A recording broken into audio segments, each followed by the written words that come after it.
Tough luck, Novak. Please tell us how you managed the injury the last 48 hours and today when you realized that you just couldn't go on. Well, I didn't hit the ball since Alcaraz match, so until like an hour before today's match. Yeah, I did everything I possibly can to basically manage the muscle tear that I had, and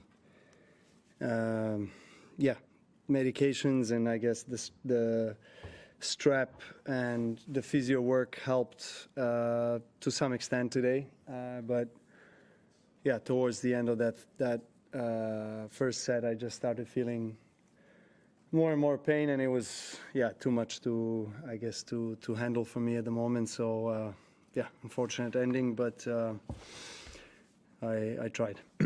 Matt. Was tough day today. Was there any chance that if you won the first set, you'd see if you felt some adrenaline or? Well, it could like be. That? I mean, if I won the first set, I mean, maybe I would try. I don't know, a few more games, half a set, maybe a set. I don't know, but it was getting worse and worse. So I knew even if I won the first set, that is going to be a huge uphill battle for me. You know, to stay physically fit enough to stay with him in the rallies. You know, for another, God knows what, 2, 3, 4 hours. You know, I don't think I had that, unfortunately, today in the tank. I recall a couple of years ago when you sustained a similar injury. I remember you had a scan, and the scan was not great. Just wondered whether you'd had a scan on this and how it. Yeah, I mean, look, it's a muscle tear. You know, 2 years ago, I could have, I have managed it better on the court. It didn't bother me as much. This time that wasn't the case. So, you know, in this kind of instances, you just, I guess you have to try to do as much as you possibly can in the shortest amount of time, and that was the case. Yeah, I had an extra day, so 2 days no match. So I thought, you know, it's going to be good enough, maybe. But yeah, that wasn't the case, unfortunately. Ellen. I realise you've only just come off court and you won't have talked about this yet, but what's your feeling? Can you just go slower, please? Sorry. Yeah. What's your feeling about the arrangement with Andy? Would you like it to continue? Do you think it will continue? I don't know. You know, we both were disappointed with what just happened, so we didn't talk about that, about the future steps. You know, we're so fresh off the court, so. I'll definitely have a chat with Andy and thank him for being here with me and see, you know, give him my feedback, which is, of course, positive, and see how he feels, and we make the next step. You know, we're just still, you know, hot-headed and disappointed, so it's kind of hard to kind of switch the page and start talking about what the next steps are. You know, I think we both need to cool off a little bit, and then we'll have a chat. Novak, notwithstanding your disappointment now, are you satisfied with your tournament given your win over Alcaraz in general? I actually thought I played really well as I played the last 12 months, to be honest. And I liked my chances if I was physically fit and ready to battle. I liked my chances today, and, you know, who knows?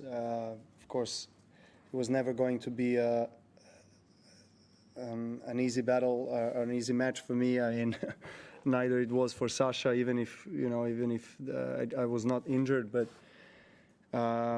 as I said, you know, I think I was striking the ball very well, and a lot of positives to take in terms of how I played. Semifinals is a very good result considering, you know, the circumstances, but, you know, it's not satisfying to me, you know, for my standards. I always, you know, look for the highest goal, you know, to reach the finals and fight for a trophy. So I wish Sasha all the best. You know, he deserves his first slam. You know, I'll be cheering for him. Hopefully he can get it here. 3 more. Novak, You've been such a great champion here in Melbourne. You had your family here this year. Is there a chance that this might be your last Australian Open? I don't know. There is a chance. Who knows? I'll just have to see how the season goes, and I want to keep going, but whether I'm going to have a revised schedule or not for the next year, I'm not sure. I normally like to come to Australia and play, and I've had the biggest success in my career here. So if I'm fit, healthy, motivated, I don't see a reason why I wouldn't come. But there's always a chance. Yeah. Last two, Neil and Charlie. I could just ask how long you think you might be out with this, and can I just also ask you to talk about your physical, pain? Can you sum up emotionally how you feel? This is you're playing so well at your most successful Grand Slam, and you've had that taken away from you now. Yeah, I mean, look, it's not the first time that I kind of encountered this kind of circumstances. It is what it is. Injury is the biggest enemy of a professional athlete, and in the past I managed certain injuries, like the one you mentioned a few years ago, that to some extent even helped me even play better and win the tournament.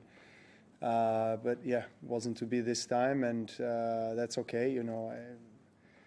I cannot throw away all the incredible memories and results and achievements that I have achieved here over the years just because this year, I retired in the semifinals.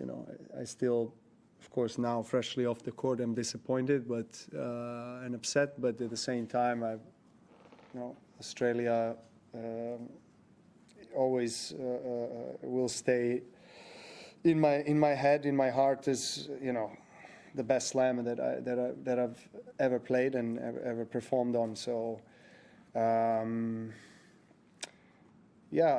Look, when you're on the court, it's adrenaline, it's a lot of things that you're experiencing, so emotionally it's a roller coaster in some way.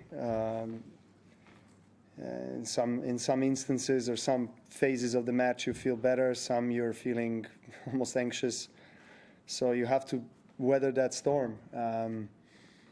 Sometimes it works in your favor, sometimes it doesn't. It also depends on the other player, how he's managing those situations, and that's the beauty of one-on-one sport. Individual sport is such that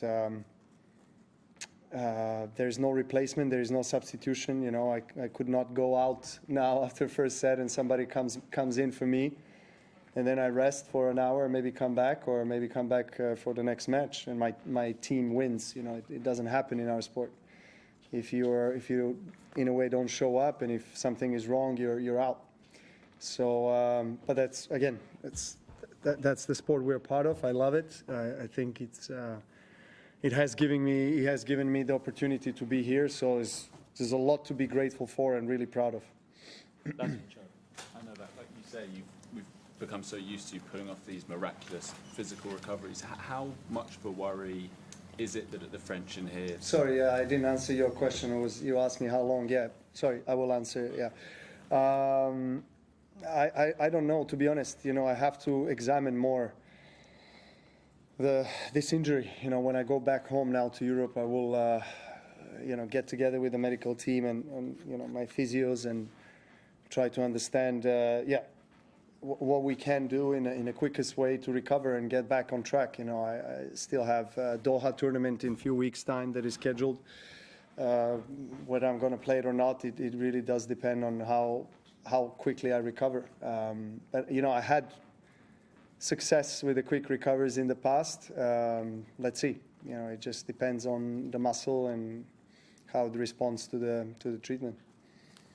I was just saying, sorry, we've become so used to these miraculous physical recoveries. How much of a worry is it for you that here and at the French that wasn't quite possible? I mean, how much of a worry is it? I don't know. It's not like I'm worrying, approaching every Grand Slam now, whether I'm going to get injured or not. But statistics are against me in a way in the last couple of years. So it is true that I was getting injured quite a bit last few years. I don't know what exactly is the reason for that. There's maybe several different factors, but I'll keep going. I'll keep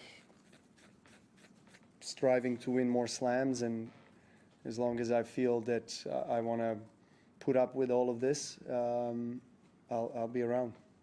Thank you.